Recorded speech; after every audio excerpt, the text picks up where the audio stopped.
अस्सलामुअलैकुम रहमतुल्लाहि व बरकातुहू। ये वाईटी स्टूडियो में एक न्यू फंक्शन आया है, वो अभी आपको चेक करवाते हैं क्या फंक्शन है।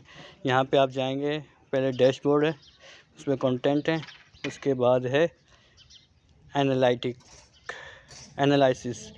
इसमें जाएंगे एनालिसिस में, इसमें क्या होगा, आपको your weekly recap is here, यहाँ पे क्लिक करेंगे। इस हफ्ते के आपके पास जो जो वीडियो अपलोड किए वो सब बताएगा। मैंने शॉर्ट्स 37 और वीडियोस 15 मैंने अपलोड किए, और उसके बाद 51 पीपल टर्न इनटू यू ये है।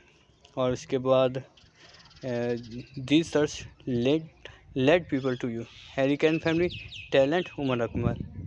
और उसके बाद this is what they watch, क्या क्या मतलब लोगों ने वॉच किया। उसके बाद ये वीडियो ये है। उसके बाद people does not just watch, they reach out, वो 19 लाइक आए हैं। और उसके बाद ये आपका क्लिक हो गया, डन कर दिया। ये न्यू फंक्शन आया है, तो इसको आप देखते रहिएगा। अस्सलामु अलैकुम रहमतुल्लाहि व बरकातुहू। ये फंक्शन अगर आपको अच्छा लगे तो ज़रूर बताइएगा।